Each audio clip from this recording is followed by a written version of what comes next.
क्यों हमारे मासूम बच्चों के साथ ऐसा कर रहे हैं? कड़ी से कड़ी सजा दी जाए, इनको फांसी दी जाए। बच्ची का रेप होता है तो उस बच्ची की गलती क्या होती है? अगर सरकार से ये चीज नहीं हुआ जा रहा, अगर उनको नहीं दिया जा रहा सजा, तो वो पब्लिक के बीच ऐसे लोगों को लाके रख दे, हम पब्लिक लोग उनका ठिकाना लगा देंगे।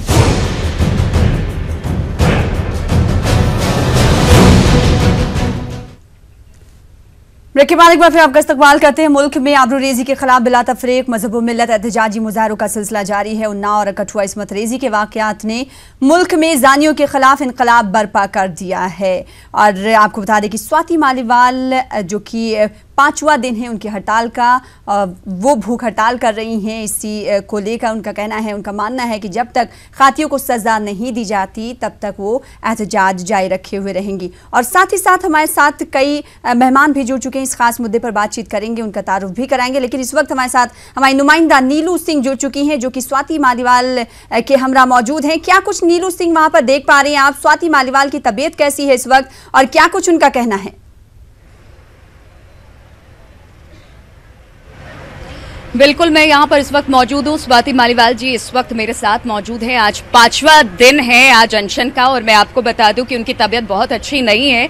और इस दौरान कई बार पुलिस भी यहाँ पर पहुंची थी कि उन्हें अनशन से उठाया जाए, लेकिन स्वाति मालीवाल जी ने कहा कि वो यहाँ से नहीं हटेंगी जब तक उनकी मांग पूरी नहीं होती है। तो तमाम तरह की चीज़ों के साथ ये अब भी यहाँ पर अनशन पर बैठी हैं। और तमाम लोग, हम चाहेंगे एक बार कैमरामैन को कि वो पीछे की तरफ आपको शॉट्स दिखाए, किस तरह से वहाँ पर जो तमाम महिलाएं हैं वो जुड़ी हुई हैं इनके साथ। लगातार रोज ब रोज इनके साथ महिलाओं की संख्या बढ़ती जा रही है जी। तो रेप को लेकर जो इनकी मांगे, उनका यही कहना है कि 6 महीने के अंदर जो भी कानून है वो जल्द से जल्द उसका ट्रायल पूरा हो और सुनवाई पूरी हो, और जो फांसी की सजा है वो इस तरह के मामले में मिले। इस वक्त स्वाति मालीवाल जी हमारे साथ मौजूद हैं। स्वाति जी, अगर बात की जाए, जिस तरह से आपने कहा है कि आज 5वां दिन अनशन का, आप नहीं उठेंगी जब तक आपकी मांगे नहीं मानी जाती, क्या कहना है आपका? जी, मैं नहीं उठूंगी। हमारे देश भगत सिंह का देश है। 123 दिन का अनशन उन्होंने किया था अपनी मांग मंगवाने के लिए। दुख ये होता है कि तब अंग्रेज़ों की सरकार थी, आज भारतीयों की सरकार है। भारतीयों की सरकार में भी एक महिला को अनशन पे बैठना पड़ रहा है। तो जब तक प्रधानमंत्री जी नहीं मानेंगे मैं नहीं हिलूंगी। लोग कह रहे हैं प्रधानमंत्री जी तो लंदन चले गए, अब कौन मानेगा? तो लंदन से जब वापस आएंगे तब इस बेटी की फ़िक्र कर लेंगे, तब उन्नाव की बेटी, कठुआ की बेटी, सूरत की बेटी, देश की सारी निर्भयाओं की फ़िक्र कर लेंगे।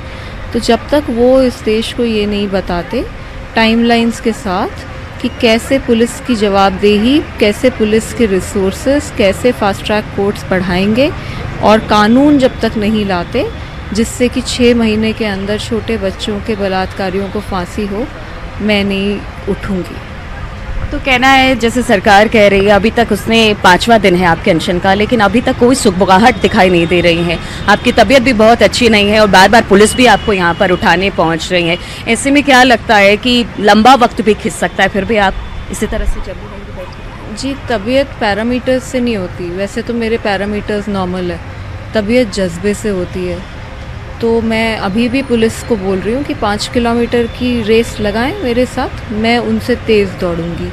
तो महिला, जस्ट बिकॉज मैं महिला हूँ, मैं कमज़ोर हूँ, मैं ये नहीं मानती। जब अन्ना हज़ारे 13 दिन का अनशन कर सकते हैं 73 साल की उम्र में, अरविंद केजरीवाल 15 दिन, जबकि वो शुगर के मरीज़ हैं, और संत गोपाल दास जी ने तो सारी हदें पार कर दी 147 दिन के अनशन करके, तो मैं भी लड़ूंगी। जब तक प्रधानमंत्री जी नहीं मानेंगे तब तक नहीं उठूंगी, क्योंकि मैं सब करके देख चुकी हूँ। लेकिन स्वाति जी, ये देखना है कि जब भी इस तरह के अनशन होते हैं तो कहा यह जाता है कि ज़बरदस्ती उठाने की कोशिश होती है। हमने भी देखा कि 2 बार पुलिस भी आई है, ज़बरदस्ती करेगी, तो ऐसे में फिर क्या है? जी, मैं ये सिर्फ मांगे मंगाने के लिए नहीं कर रही। ये एक तपस्या है, मेरी पूजा है, इबादत है, आराधना है, प्रेयर है। क्योंकि हमारे मंदिर के अंदर बलात्कार हुआ है, बर्बरता से बलात्कार हुआ है। हमारे मंदिर दूषित हो गए, मस्जिद दूषित हो गई, गुरुद्वारे, चर्चेस दूषित हो गई। कहीं ऐसा ना हो कि अगर आज हम भगवान से क्षमा प्रार्थी ना हो तो एक ऐसा सैलाब आए कि हम सब भस्म हो जाएं। जी। तो मैं भगवान से क्षमा मांगने के लिए तपस्या कर रही हूँ। केंद्र सरकार की जितनी महिला मंत्री हैं उनसे अपील करती हूँ कि आप लोग हिंदुओं के नाम पे वोट लेके सरकारों में आए। स्वाति मालीवाल जी की तबीयत नासाज दिखाई दे रही। नीलू, जिस तरीके से आप वहां पर मौजूद हैं और एक मुल्क की बेटी तमाम बेटियों के इंसाफ के लिए लड़ रही है, धरने पर बैठी हुई, भूख हड़ताल करी। बेहद शुक्रिया नीलू सिंह हमसे बातचीत करने के लिए, स्वाति मालीवाल से बातचीत कराने के लिए। हमारे साथ खास मेहमान भी जुड़ी हुई हैं, कई खास मेहमान मौजूद हैं, उनका तारुफ भी कराते हुए चले। डॉक्टर अर्चना शर्मा जी हैं जो कि मीडिया चेयरपर्सन है कांग्रेस से, और साथ ही साथ सुमन शर्मा जी हैं जो कि सदर हैं राजस्थान महिला आयोग की, आपका इस्तकबाल करते हैं। और मुंबई से हमारे साथ चित्रा वाघ साहिबा जुड़ चुकी हैं जो कि एनसीपी की खवातीन विंग की सदर हैं। और दिल्ली से हमारे साथ दिल्ली से मौजूद हैं शबनम खान साहिबा जो कि समाजी कारकुन हैं। आप चारों का हम इस्तकबाल करते हैं अपने खास प्रोग्राम में। सबसे पहले सुमन शर्मा जी आपके पास आना चाहेंगे, आपसे सवाल ये करना चाहेंगे कि सजा में आखिर ताखीर क्यों हो रही है? देखिए, जो घटना जिस विषय को लेके आज हम लोग यहाँ डिबेट में शामिल हुए हैं बहुत ही दुखदाई है। महिला होने के नाते या भारतीय होने के नाते सभी तरह से सबको कष्ट हो रहा है। पूरे देश में इस घटना को देख के सब लोग दुखी हैं। और कोशिश जहाँ तक आप कह रहे हैं कि इसमें देरी क्यों हो रही है, तो जो जुडिशियली कार्रवाई होती है या जो हमारी व्यवस्था है उस कार्रवाई के तहत वहाँ काम भी चल रहा है। 2 मंत्रियों की गिरफ्तारी भी हुई, यदि हम कठुआ की बात करें, उनके रेजिग्नेशन भी लिए गए और बाकी सारी जांच हो रही है। और उन्नाव के भी केस को अगर हम देखें तो उसमें जिस एमएलए का नाम लिया जा रहा है उस एमएलए से इन्वेस्टिगेशंस भी चल रहे हैं, प्रोसेस गोइंग ऑन। पर ओवरऑल लेकिन कितना वक्त चाहिए एक मुल्क की बेटियों को इंसाफ दिलाने के लिए? आखिर कितना वक्त चाहिए? और इंसाफ दिलाते उसके कैरेक्टर पर भी सवाल उठने लगते हैं। समय भी मेरी बात सुने आप एक मिनट। जब निर्भया का कांड देश में हुआ था, पूरा देश और पूरी दुनिया ने इस घटना को देखा था और मुझे लगता है कि उस समय इतने सारे लोग सड़कों पे उतरे थे। उसके बाद एक कोशिश प्रारंभ हुई कि उसको न्याय मिले। लेकिन हमारी जो जुडिशियल प्रोसेस है, मैं किसी पे क्वेश्चन मार्क नहीं लगाती हूँ, लेकिन जो व्यवस्था बनी हुई है बरसों की, अब उसमें निर्भया में हम लोग निर्णय भी किए, सुनवाई भी हुई, लेकिन वो छोटे पॉक्सो होने के कारण बच्चे की उम्र कम थी, उसको सजा हम नहीं दे पाए और देश उद्वेलित है। ऐसे ही राजस्थान और अगर मध्य प्रदेश की मैं बात करूं, राजस्थान सरकार ने इस बिल को पास किया कि जो नाबालिग बच्चों के साथ बलात्कार करेगा उसको मृत्युदंड दिया जाएगा। 2 राज्य देश में ऐसे हैं जिन्होंने ये निर्णय लिया। अब पूरे देश में ये निर्णय बने और ये कानून बने, ये हमारी कोशिश है। हम निरंतर लग रहे हैं, राष्ट्रपति जी से भी और प्रधानमंत्री जी से भी गुहार करें, कोई भी इस चीज को बर्दाश्त नहीं करेगा। लेकिन आपको एक बात बताते हुए कि दूसरा पक्ष जो ह्यूमन राइट्स की बात करता है इस देश में, वो इस कानून को बनने में कहीं ना कहीं रोड़े अटकाता है। जैसे जो विलंब हो रहा है मध्य प्रदेश में या राजस्थान में, उसके पीछे वो भी एक कारण है कि कुछ लोग उसके लिए भी लगाए कि भाई मृत्युदंड उचित नहीं है, मृत्युदंड होना नहीं चाहिए, सुनवाई होनी चाहिए। तो ये प्रक्रियाएं सतत जनता के द्वारा ही, समाज के लोगों के द्वारा ही सामने आती है और कोर्ट को सबको सुनना है, उसके बाद निर्णय देना है। तो ये कोशिश चल रही है, दुखदाई है। हम अनशन पे बैठे हैं, कोई अपने आंसू बहा रहा है, ये सारी चीजें, कोई घर के अंदर भी रो रहा है, चाहे हम सड़क पे बैठे या नहीं बैठे, टीवी चैनल पे देख के घर में बैठे हुए भी महिलाएं दुखी हैं कि क्या हो रहा है और ये होना नहीं चाहिए। मानवीय संवेदनाओं का जिस प्रकार से पतन हुआ है हमारे यहाँ, ये बहुत दुखदाई है। शबनम खान साहिबा, क्या लगता है ह्यूमन राइट्स जिस तरीके से अड़ंगे लगा रहा है, कानून नहीं बनने दे रहा है, क्या ये एक वजह मानी जाए? सना, मैं आपसे एक चीज पूछूं? जी जरूर। क्या सरकार कोई कानून लाना चाहती है तो कोई उन्हें रोक पाता है? जाहिर सी बात। क्या कोई ह्यूमन राइट ये चीजों को रुकवा पाया आपसे? जो बहुत सारी चीजें थी जो ह्यूमन राइट के अगेंस्ट जाती थी, आपने वहां पर तो सुनी नहीं ह्यूमन राइट्स की, और जहां पर नहीं सुननी चाहिए वहां आप सुनने बैठ गए पूरा ह्यूमन राइट्स को। अरे कानून बनाना आपके अधिकार क्षेत्र में है, आधा सेकंड लगता है कानून बनाने में आपको। ट्रिपल तलाक पर हमने लड़ाई लड़ी, आप कैसे जल्दी से कानून लेकर आ गए जी?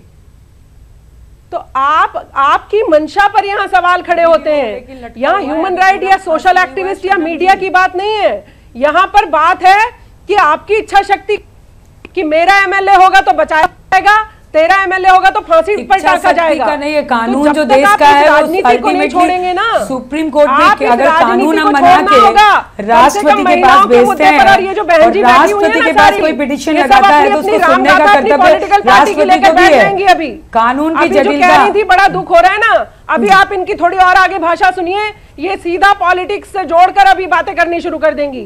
कभी तो राजनीति से ऊपर उठिए, कभी तो पॉलिटिकल पार्टी छोड़िए।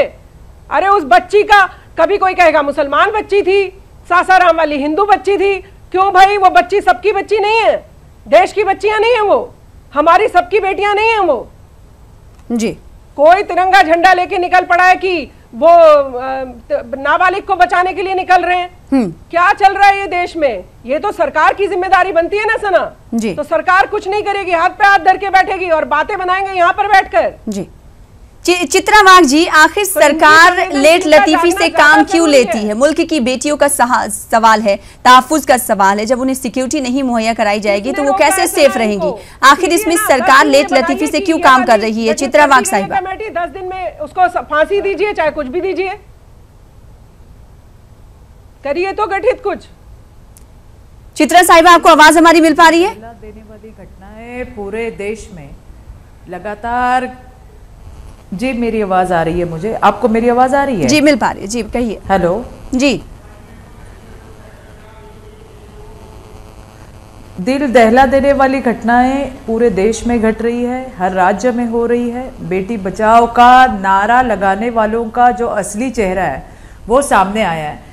छोटी सी बात है, और जो कहते हैं कि सुप्रीम कोर्ट की जो गाइडलाइन है, जिस प्रकार से आपके पास अगर कोई महिला अपनी गुहार लेके आती है कि मेरे साथ इस प्रकार का दुर्व्यवहार इस आदमी ने किया है, तो उसको जो है तुरंत अरेस्ट करके उसके ऊपर कार्रवाई करना जो है ये कानून बताता है। लेकिन आज आप देखेंगे कि जैसे हमने देखा स्वाति मालीवाल जी है या और सारे अनशन पे बैठे हैं। अभी मेरे से पहले जिन्होंने बात कही, उन्होंने कहा कि ये जो विधायक है उनको अरेस्ट किया गया, ये जो मंत्री है उनके ऊपर कार्रवाई हुई, लेकिन कब हुई जी? ये तुरंत नहीं हुई जी। उसके लिए पूरे देश को रास्ते पे आना पड़ा। जो निर्भया का कांड हुआ, इसके बाद भी इस देश ने क्या सीख ली और हम क्या सीखे? आज तक यही हो रही है। बच्चियों की, महिलाओं की इज्जत जो है वो रोज के रोज तार तार हो रही है। अब मैं जहां महाराष्ट्र में मैं बैठी हूं, हमारे यहाँ तो कायदा और सुव्यवस्था की धज्जियां उड़ी पड़ी है जी। अगर आप देखेंगे, महाराष्ट्र पुलिस का कहना है कि यहाँ पे रोज दिन में 12 बच्चियां और महिलाओं के ऊपर लैंगिक अत्याचार हो रहे हैं। ये महाराष्ट्र की पुलिस कह रही है। तो सबसे पहली बात है इच्छा शक्ति। जो मनीषा, जो मुझसे जो पहले जो जिन्होंने अपनी बात रही, जो शायद ह्यूमन राइट से है, उन्होंने सही बात कही कि सरकार की इच्छा शक्ति, सरकार की मनीषा होना बहुत जरूरी है कि क्या वो महिलाओं को न्याय देना चाहती है जी। अगर वो न्याय देना चाहती है तो इस दुनिया की कोई ताकत उन्हें नहीं रोक सकती। जाहिर सी बात, ठीक है। सुमन शर्मा साहिबा हमारे साथ मौजूद है और साथ ही साथ डॉक्टर अर्चना शर्मा हमारे साथ मौजूद है। अर्चना जी, जिस तरीके से सरकार लेट लतीफी से काम ले रही है, सजा खातियों को नहीं दे रही है, ऐसे में सवाल सरकार पर भी उठता है कि आखिर इतना देर क्यों हो रहा है? देखिए सना, ये बहुत विचित्र सी बात है, क्योंकि जब निर्भया कांड हुआ उसके बाद जस्टिस वर्मा कमेटी बनी थी और उसके सारे रिकमेंडेशन से वो इसी बात की ओर इशारा करते हैं कि जब रेयरेस्ट ऑफ रेयर केस होगा तो उसे मृत्युदंड की सजा स्वतः ही मिलेगी। लेकिन समस्या क्या है कि अभियोजन पक्ष यदि मजबूत नहीं है, सरकार की इच्छा शक्ति नहीं है, इन्वॉल्वमेंट यदि पॉलिटिशियंस का है, तो उसमें फिर 6-6, 7-7 दिन तक प्रधानमंत्री अगर मौन रहते हैं और पूरा देश उद्वेलित हो जाता है। और कठुआ की जो घटना है उसका तो पोलराइजेशन तक कर दिया गया। बार काउंसिल ने वहां जाकर के जो चार्जशीट पेश करना चाह रही थी पुलिस, उस तक को हिंडर किया। तो ये सारी बातें इस बात की गवाह है कि वहां जिन सुमन जी भी कह रही थी कि 2 जो मंत्री हैं उनके इस्तीफे ले लिए, लेकिन उन्होंने भी चिल्ला कर कहा है कि हम लोगों को हमारे ही प्रदेश अध्यक्ष ने इंस्टिगेट किया था कि हमको साइड लेनी है। और उधर राम माधव जाकर कहते कि तो इनडिस्क्रिशन ऑन देयर पार्ट, यानी वो समझ नहीं पाए किसका पक्ष ना। अगर आप इतनी समझ नहीं रखते कि एक 8 साल की मासूम बच्ची के साथ बर्बरता हुई है और मानवता को शर्मसार करने वाला सिद्धांत है वो, तो फिर ऐसी समस्या में आपको कहां हिंदू मुस्लिम दिख रहा था? आज हम लोग इस चीज को जो निर्भया कांड के समय हमने देखा, उससे ये समझ में आता है कि अब इन चीजों को लेकर जो इमोशंस थे देश के, वो इतने टेपर डाउन हो गए कि राजनीति के हस्तक्षेप से और विशेषकर सत्ता में बैठे लोगों के हस्तक्षेप से उसको कम्युनल टेंस देना शुरू कर दिया गया। उस बच्ची को जिसे ये नहीं पता, उसके माता पिता कह रहे कि सीधा हाथ पूछे तो उल्टा हाथ दिखाती थी, उस बच्ची से आपके साथ इतनी बर्बर घटना होती है। सिर्फ उसका गैंगरेप ही नहीं होता, उसको सेडेटिव्स दे करके, और जिस स्थिति में वो जब वहां पर मिली है बाद में अंतोगत्वा, तो पूरी शरीर उसका ऐसा था जैसे उसे जला दिया गया। कितना बड़ा टॉर्चर उसके साथ हुआ है। उसके बाद भी हम ये सोचते हैं कि, और स्वाति मालीवाल जब अनशन पे बैठती हैं तो उसको भी इसी संदर्भ में देखना चाहिए कि वो क्या मांग रखी है कि इसका जो प्रोसिक्यूशन प्रोसेस है वो त्वरित हो जाए, न्याय मिल जाए, देश के सामने एक उदाहरण प्रस्तुत हो जाए कि ऐसे मानवता के हत्यारों को किसी सूरत में नहीं बख्शा जाएगा। तो वही मांग है, और वही मांग हर महिला की होनी चाहिए, रिस्पेक्टिव ऑफ पॉलिटिकल एफिलिएशंस। आज दरकार इसी चीज की है। तो मेरा सिर्फ इतना कहना है कि जब प्रधानमंत्री जी परसों आश्वस्त कर रहे थे देश को कि साहब इसमें हम न्याय दिलवाएंगे, तो सबसे पहला काम ये होना चाहिए था कि वो जो बलात्कारी इनके मंत्री जी थे या विधायक थे उत्तर प्रदेश के, उनको उसी दिन गिरफ्तार कर लेना चाहिए था। उस लड़की के पिता की हत्या हुई पुलिस कस्टडी में, उसके बाद उसने जब एफआईआर लॉन्च की तो वहां कहा कि माननीय विधायक साहब का इसमें नाम नहीं था। ये सारे प्रश्न खड़ा करता है हमारी व्यवस्था पर, और जब व्यवस्था पे प्रश्न खड़े हो तो मुझे नहीं लगता किसी को डिफेंस में उतरने की जरूरत है। यदि डेमोक्रेसी को बचाना है, बच्चों को बचाना है इस देश में, तो नारों की जरूरत नहीं, इच्छा शक्ति की जरूरत है।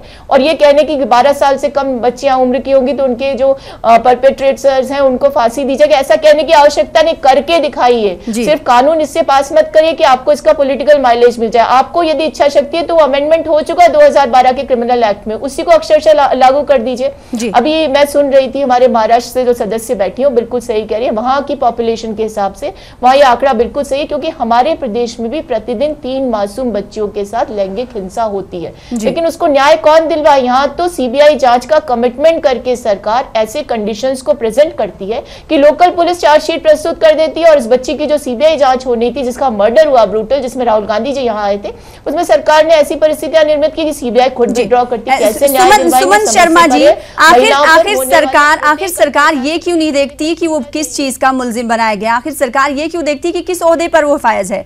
ओहदा देखती है लेकिन कार्रवाई नहीं करती, कार्रवाई इतनी लेट होती, तभी तो लोग सड़कों पर उतर आए हैं।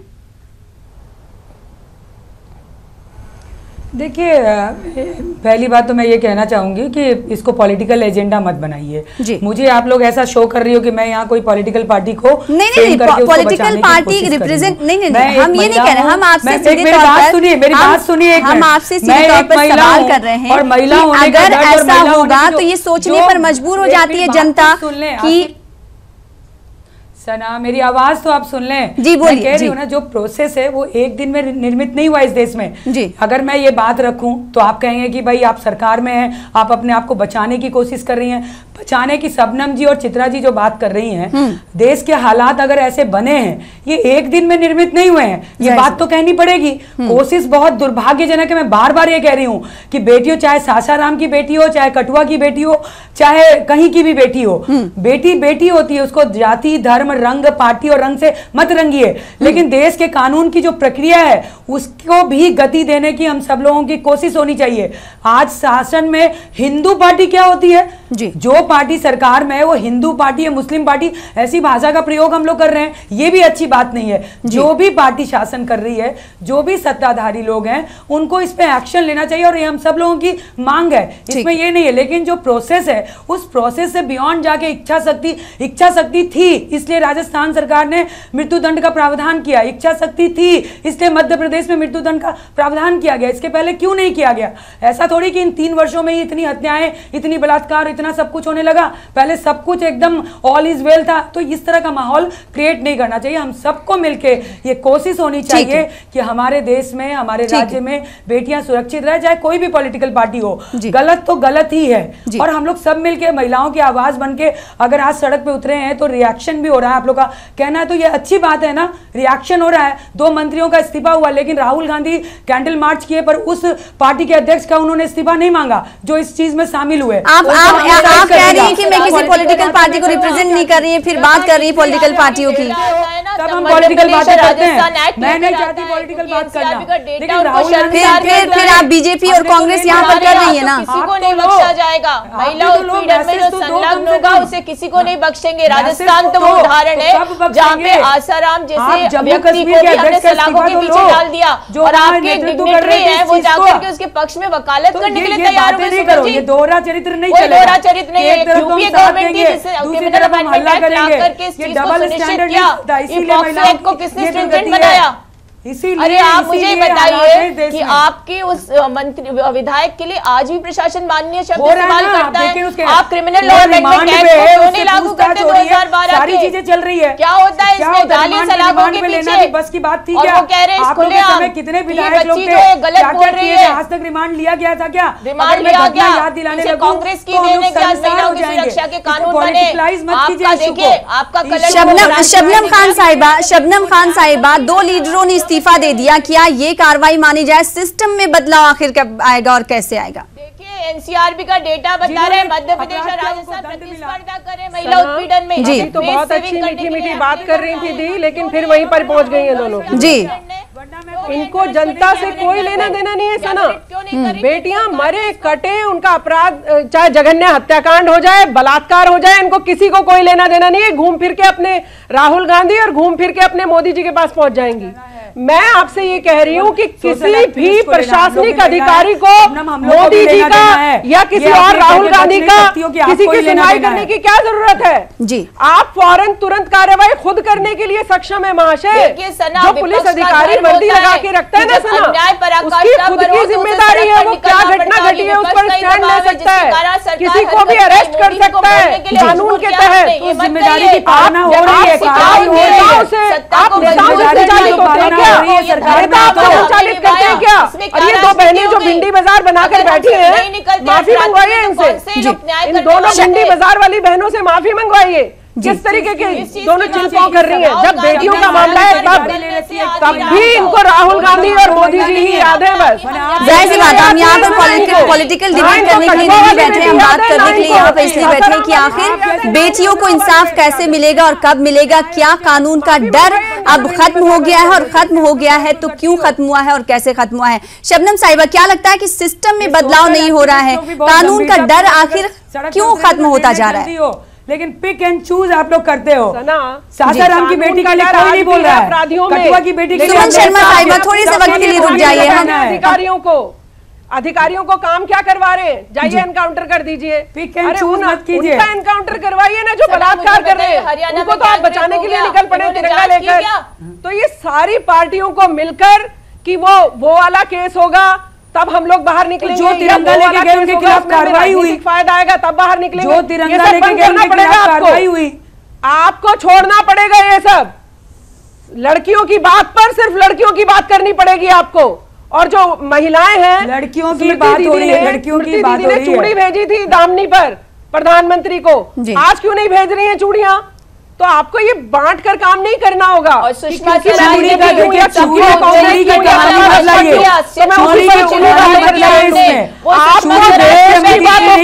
की बेटियों पर स्टैंड कार्रवाई चाहते हैं, इससे हम लग रहे हैं भिंडी बाजार वाली घर जाके चूड़ी बेच के नहीं करना चाहते हैं। हम लोग चूंकि सत्ता में है इसलिए राहुल गांधी महान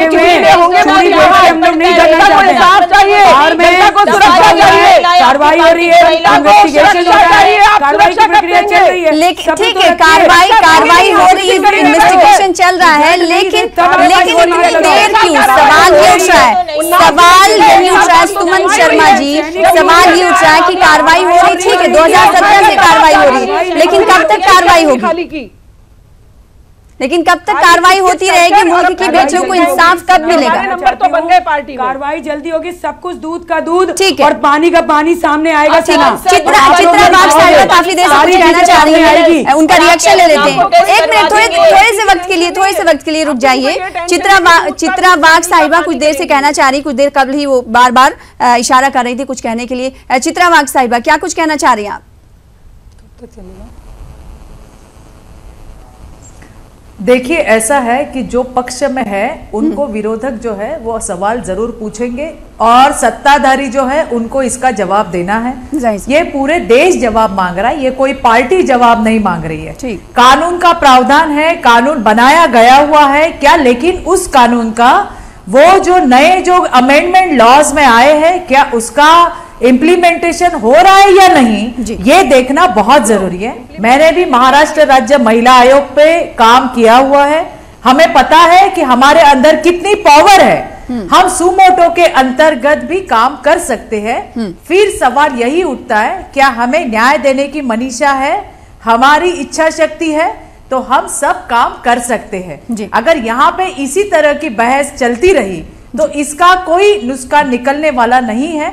ये बात है जो सत्ताधारी सत्ता में बैठे हैं, विपक्ष तो उनको जरूर पूछेंगे और इसको कोई पॉलिटिकल टर्न लेने की कोई जरूरत नहीं है। ये आम आदमी, आम लोगों का ये सवाल है, ये इस देश के जनता का सवाल है और इसका जवाब जो है सत्ताधारी को देना ही होगा। जी, जाहिर सी बात है, जो बरसर इक़्तिदार हुकूमत है उसको जवाब देना होगा इस ताल्लुक से, क्योंकि सवाल सभी सरकार से करेंगे। हमारे साथ खास मेहमान भी जुड़े हुए हैं, सुमन शर्मा साहिबा। जिस तरीके से हम देख रहे हैं कि कानून का डर खत्म हो रहा है, आखिर कानून का डर क्यों खत्म हो रहा है, क्यों लचक आ जा रही है, इन तमाम चीज़ों में सज़ा क्यों नहीं दी जा पा रही है, जिसकी वजह से कानून से नहीं डरते हैं लोग और ये इस तरह की घिनौनी हरकतें की जाती रही हैं?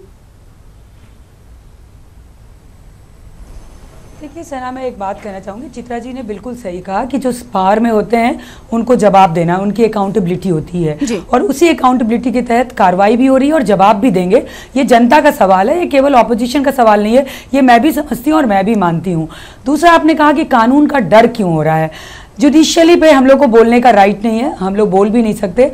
आपके चैनल पे आई हूँ इसलिए कहना चाहूँगी कि कानून का इकबाल सरकार की जिम्मेदारी के साथ कानून की कुछ घटनाएं आपके सामने रख चुकी, आयोग की चेयरपर्सन हूँ, हम लोगों ने कानून को वहां देखा है। एक्चुअल में अगर कोई कानून एक तरफ एक व्यक्ति को राहत दे रहा है तो दूसरा कानून भी ऐसा है जो उसको आहत करने की कोशिश करता है। तो इस तरह की कंट्राडिक्टरी कानून में बहुत सारे धाराओं की, जो आईपीसी की धारा बनी हुई है और बहुत सालों से चली आ रही है, उन सबको अध्ययन करने की जरूरत है। अध्ययन करने के साथ उसको सही करने की जरूरत है, उसको लागू करने की जरूरत है, इम्प्लीमेंट करने की जरूरत है और वो प्रक्रिया में हम लोग आ रहे हैं। लेकिन वंस अ डे नहीं होगा। कानून का भय तभी बनेगा, पूरा देश पुकार रहा है कि जब तक इस तरह के लोगों को फांसी की सजा नहीं दी जाएगी तब तक कुछ नहीं होगा, क्योंकि भय बिन प्रीत नहीं होती है, ये सब लोग जानते हैं और उसी प्रयास में हम सब लोग लग रहे हैं। चाहे देश की कोई भी महिला हो, रसोई में बैठी हो या पॉलिटिकल पार्टी की लीडर हो या एनजीओ चला रही हो, कोई भी, सबकी डिमांड यही है कि ऐसे लोगों को, बलात्कारियों के लिए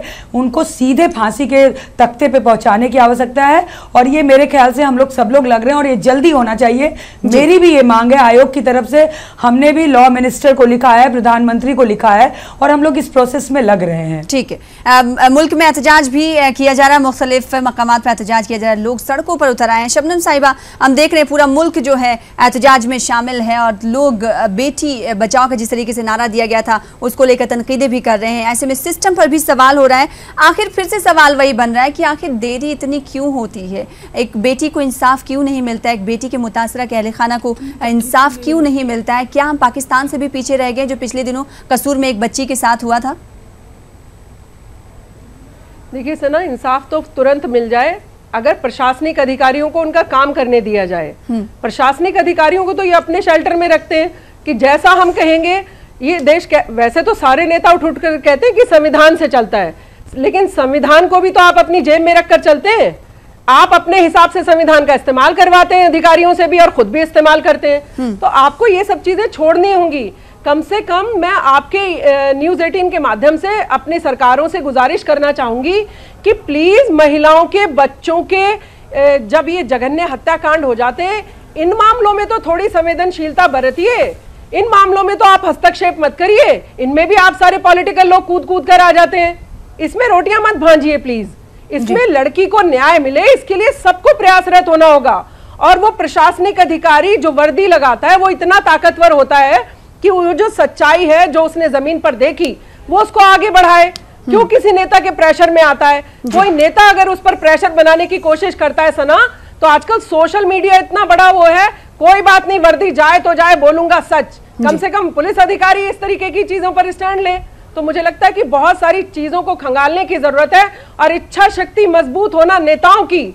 और मेरी जितनी बहनें हैं, वो एमपी हो, काउंसलर हो, एमएलए हो या किसी भी विभाग से जुड़ी हो, चाहे वो सोशल एक्टिविस्ट हो, इनको भी दलगत राजनीति से ऊपर उठकर काम करना पड़ेगा। तेरी पार्टी में कोई भी, अब हम महिला की बात करते हैं सना, 1936 में तो तुम्हारी पार्टी में ये हुआ था।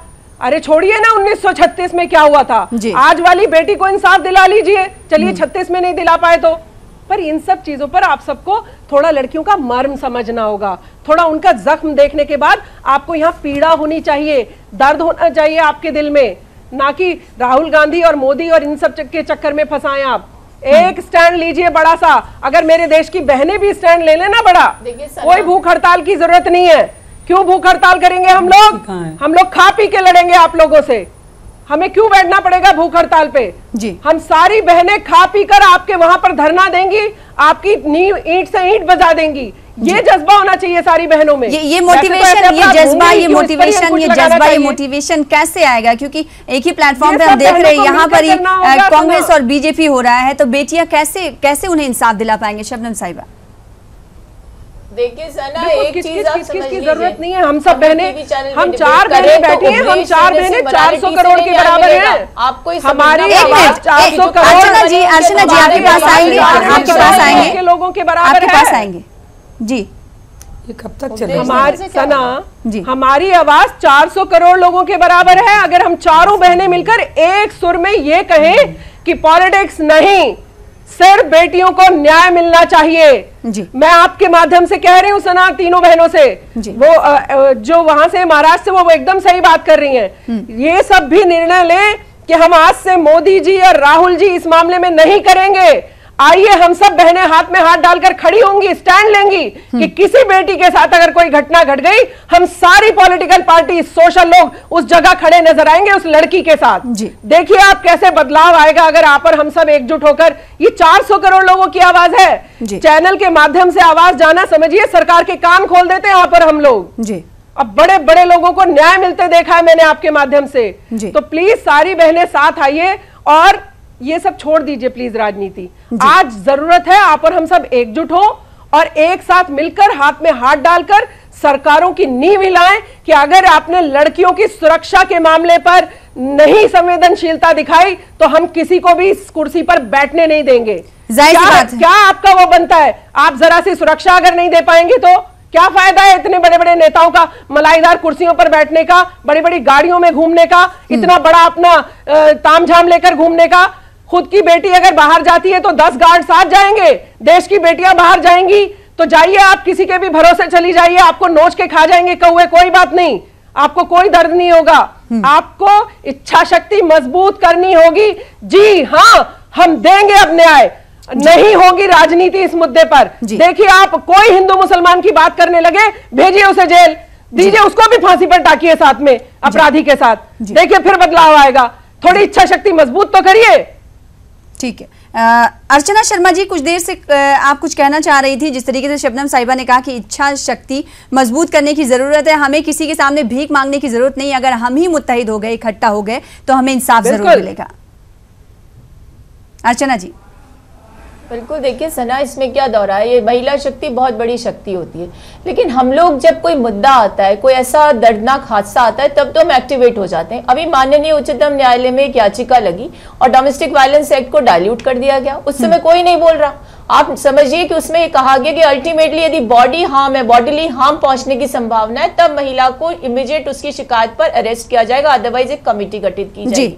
तो उस समय जागृति नहीं होती। और देखिए जो हमारी सोशल एक्टिविस्ट हैं उनको ये समझना पड़ेगा कि जब कोई इनकम्बेंट है तो उसके द्वारा यदि न्याय नहीं हो रहा बच्चियों के साथ, तो ये विपक्ष का धर्म होता है, चाहे अर्धरात्रि में निकले, चाहे दोपहर में निकले, चाहे कभी भी निकले। ये डेमोक्रेसी में दायित्व है कि विपक्ष जागृत करे। हमारी साथी जो एनसीपी के वो भी यही बात कह रही थी। लेकिन मेरी बात सुनिए, जिस देश में, सुनिए आपकी बातें मैंने सुनी, ये मोरालिटी, ये यूटोपियन जो आइडियाज आप दे रहे हैं ना, जिसको लेकर के ये तभी कल्मिनेट हो सकते हैं जब आप सोशल एक्टिविस्ट एक मुहिम चलाइए पूरे देश में, महिलाओं को उचित प्रतिनिधित्व दिलाइए लेजिस्लेटिव असेंबलीज में, पार्लियामेंट में, जहां ये एक्ट बनते हैं, इच्छा शक्ति व्यक्त करने का मामला। मैं ये नहीं कह रही हूँ, कुर्सी पे बैठ के वहां सुनिए, सोशल एक्टिविस्ट ही करते हैं, लॉबिंग कौन कर रहा है? पूरे विश्व में लॉबिंग इन्होंने की है। लेकिन आप ये मत कहिए कि राजनीति की हिस्सेदारी नहीं होनी चाहिए, राजनेता नहीं होंगे, से जीवित नहीं रह सकती। फिर क्या करेंगे? राहुल गांधी जी नहीं बोलते तो क्या नरेंद्र मोदी जी आ जाते उस दिन बोलने के लिए?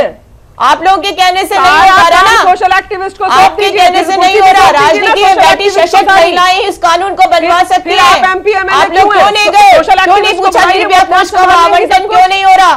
आपने क्यों नहीं सरकार से पूछा 4,000 करोड़ का निर्भया कोष कहाँ है? आपने क्यों नहीं पूछा फास्ट ट्रैक कोर्ट कहाँ है? भांजेंगी खाली। आप मुझे बताइए, आप एक सोशल बात पे इंटरव्यू कर रहे हो, एक झोले प्रश्न खड़े कर रही हो देश के सामने, कहाँ है निर्भया कोष? क्यों बैठ गई कुंडली मार के भारतीय जनता पार्टी की सरकार उस पर? क्यों निर्भया ये प्रश्न तो एड्रेस करते ही नहीं है। कहाँ है वो संदेश कि बच्चियों को बचाना है, नारों से लॉन्चिंग से होता है क्या? लड़ाई हम आप क्या बात कर रहे हो? महिला को जब तक टूथलेस रखोगे ना, उसका सही नहीं होगा कानून बनाने में। आप कैसे उम्मीद कर सकते हो? इम्बैलेंस होगा रिप्रेजेंटेशन में, तो कैसे होगा? और आपसे उम्मीद इसलिए कर रहे हैं क्योंकि आप बड़ी उद्वेलित हैं, भावनाएं व्यक्त करिए, लेकिन ये मत कहिए कि राहुल गांधी की सड़क पर क्यों उतरे। उतरे तभी नरेंद्र मोदी का मौन खुला था। महिलाओं का सम्मान के लिए लड़ाई लड़े, किस लिए गई? हमारी है, ठीक है, सबको मुत्तहिद होने की जरूरत है, जब भी इंसाफ मिल पाएगा। लेकिन एक तबका शरई कवानीन की बात कर रहा है। आप दोनों खास मेहमानों से रिक्वेस्ट है, हमारी थोड़ी एक बात सुन लीजिए, जो रिएक्शंस आ रहे हैं वो आपको सुनाना चाहेंगे। इस्मत दरी के वाकयात के पेश नजर शरई कवानीन का मुतालबा भी शुरू हो चुका है ताकि इस्मत दरी के वाकयात पर काबू पाया जा सके। आइए सुनते हैं इन तमाम लोगों का क्या कुछ कहना है। सजा के लिए देखिए, मैंने एक बार पहले भी कहा था, जब इन्होंने मुस्लिम पर्सनल लॉ के ऊपर आवाज़ उठाई थी और सवाल उठाए थे, मैंने कहा था इस मुल्क में आज की ज़रूरत है कि शरीयत लॉ लागू होना चाहिए। ये इंडियन लॉ नहीं, शरीयत लॉ लागू होना चाहिए। और सज़ा के लिए जितना जो अरब में सज़ा होती है कि अगर चोरी की तो हाथ काट लिया, और इसमें तो सरेआम मतलब सरेआम खड़े करके इनको वो सज़ा मिलनी चाहिए कि ये कांप जाएं ये लोग। मुजरिम को सज़ा वक्त पे नहीं मिल जाएगी और मजलूम को इंसाफ अपने वक्त पे, तब तक किसी कानून का कोई फ़ायदा नहीं है और न नए कानून बनाने का कोई फ़ायदा है। दूसरी बात ये कि अगर मौजूदा कवानीन काम नहीं कर रहे हैं, तब हमको ये सोचना चाहिए कि क्या इससे ज़्यादा सख्त कवानीन की ज़रूरत है। तो रेपिस्ट को 1 हफ्ते के अंदर अंदर आइडेंटिफाई कीजिए, संसार कीजिए। इतने किस्म के इतने सख्त कवानीन होंगे, रेप रुक जाएंगे। वरना कानूनी की जो प्रक्रियाएं हैं, अगर उनमें हम उलझते हैं और साल 2-2 साल उसको सज़ा नहीं मिलती, फिर कानून का डर दिल से निकल जाता है और जुर्म जारी रहता है। हमें अभी ऐसा सोचने हम लगे हैं कि हर बच्ची के पीछे शायद एक पुलिस देने का वक्त अभी आया है। और कल राज ठाकरे साहब ने कहा था कि ऐसी चीज़ों के लिए कम से कम शरीयत का कानून होना चाहिए। मैं पूरी तरह से उनसे सहमत हूँ, क्योंकि अभी गांधीगिरी करके कोई मतलब नहीं है। आई फील कि अभी वक्त आ गया है कि अपने हर माँ बाप ने खुद निर्भय बन के, बेडर बन के, निडर होके अपने बच्चे की हिफाजत करनी चाहिए, क्योंकि यहाँ के लॉ से तो हमें कोई भी उम्मीद नहीं है। लेकिन ये लोग शरीयत नहीं नाफिज करते हैं, तो कम से कम इंसानी कानून तो नाफिज करें, इंसानियत का तो ख्याल करें, इंसान का तो ख्याल करें, अपनी माओ बहनों और बेटियों का तो ख्याल करें। मैं मांग कर रहा हूँ कि सिर्फ 1 साल नरेंद्र मोदी जी 3 तलाक के पीछे मत पड़िए। शरीयत के कानून को छोड़ दीजिए, उसको 3 तलाक की बिल को कैंसिल कीजिए आप, और आप 1 साल तक सिर्फ शरीयत का कानून लागू कर दीजिए क्राइम के अंदर। शबनम साहिबा, शरई कवानीन की बात की जा रही, मुल्क का एक तबका बात कर रहा है शरई कवानीन के निफाज के लिए, क्या कहना चाहेंगे आप? सना, कौन सी शरीयत की बात कर रहे हैं ये? वैसे शरीयत जब 3 बार तलाक देकर छोड़ने वाली लड़कियों के लिए 3 साल सजा का प्रावधान आने लगा तो इन सब की हवा खराब थी। ओह, लड़के को क्यों सजा दे दोगे? आज ही कौन से मुंह से शरिया की बात करने निकले? तो इन सब की बात को छोड़ दीजिए, इन सब की बात को सुनने की जरूरत नहीं है। ये तो अपने मौका परस्त हैं ये सब लोग। मौका आएगा तो शरिया इनको याद आ जाएगी, मौका आएगा तो 3 साल सजा क्यों दोगे ये याद आ जाएगा। तो इनकी किसी बातों में पड़ने की जरूरत नहीं। सरकार, क्योंकि गवर्नमेंट की जिम्मेदारी होती है कि हमारे देश की कानून व्यवस्था को कैसे सुदृढ़ किया जाए, सरकार की जिम्मेदारी बनती है कि उन अपराधियों पर किस तरह से अंकुश लगाया जाए। तो सरकार अपने काम को करे, ना किसी शरिया वाले की सुनने की जरूरत है, ना किसी चित्रावाग साहिबा, सजा वक्त पर नहीं मिलती, फिर कानून का क्या मतलब होता है?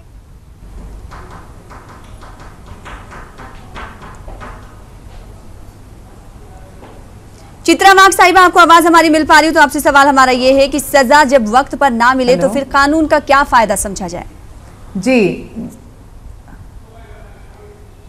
बिल्कुल, ये बिल्कुल सही कहा आपने, क्योंकि ये 376 की जितनी केसेस हुए हैं, अगर आप देखेंगे तो क्राइम रेट और कन्विक्शन रेट इसमें काफी तफावत आपको दिखाई देगी जी। ये पूरी आपकी डिबेट सुनते समय एक बात बहुत जरूरी है, वो है पुलिस स्टेशन और उसका रवैया। जिस प्रकार से कोई महिला, कोई लड़की, उसके साथ पहली कोई हरकत होती है मॉलेस्टेशन की, 354 के आज 4 सेक्शन है।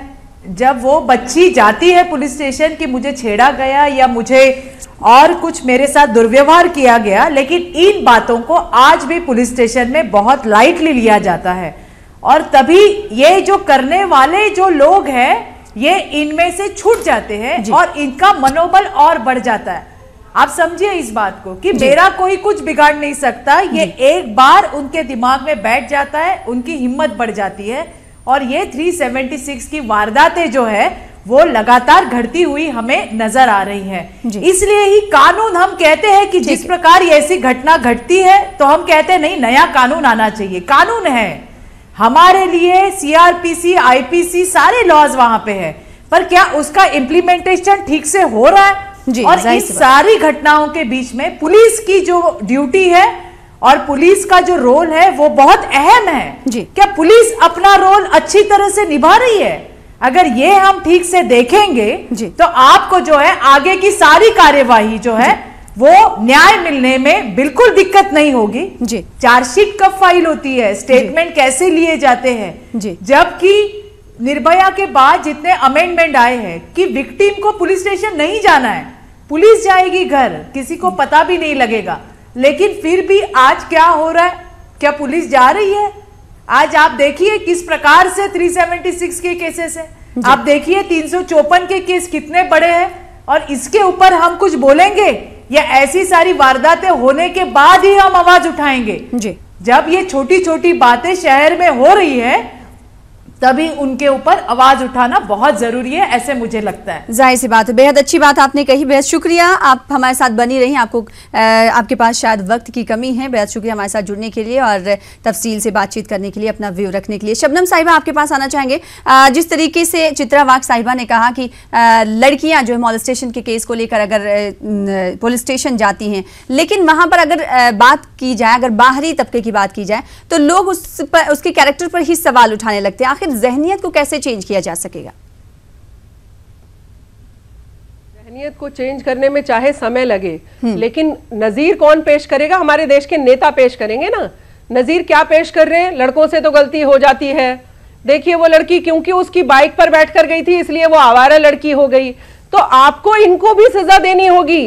ये नेताओं की जो गंदी जबान है ना, जिसकी गंदी जबान से कोई अपशब्द निकले किसी भी लड़की के लिए, उसको भी तो जरा हुक्का पानी उसका ताजा करिए, उसकी भी तो जरा मुश्के कसिए, 2-4 की मुश्के कसिए तो बदलाव आएगा।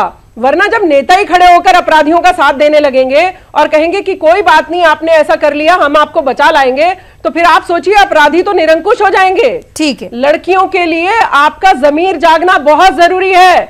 जरूरी नहीं किसी की बहन बेटी बाइक पे जा रही है तो वो खराब ही है, अपने बहन भाई के साथ भी घूमती है और बॉयफ्रेंड के साथ भी जा रही है, तो भी आपको क्या तकलीफ है महाशय?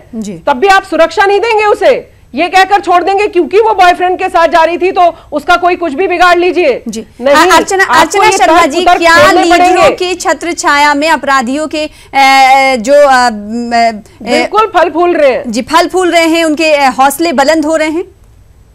अर्चना शर्मा जी,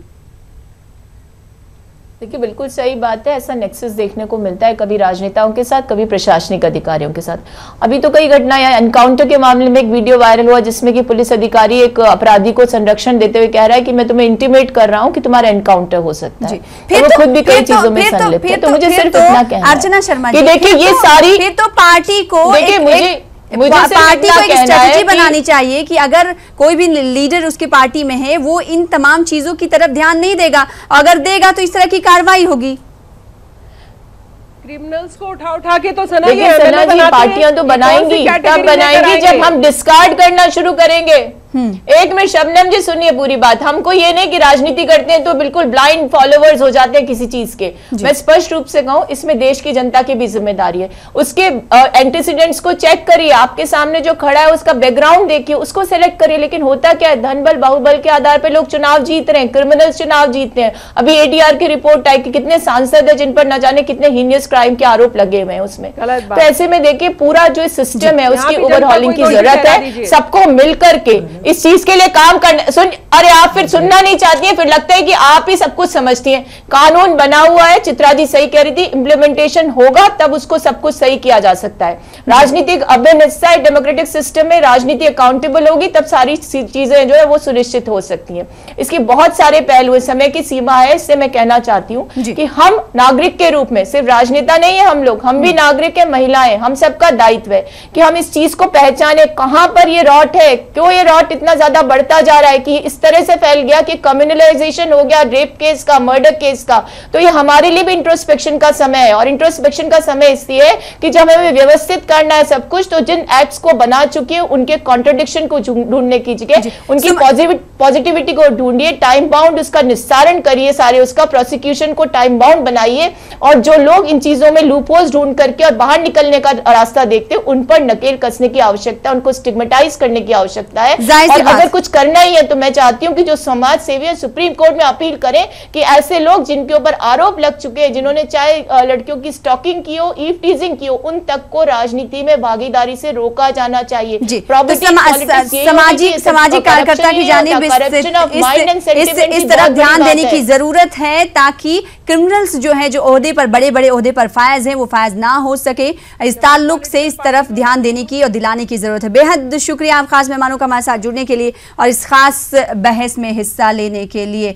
इसी के साथ छोटे से ब्रेक के लिए रुकेंगे, ब्रेक के बाद जल्द लौटेंगे।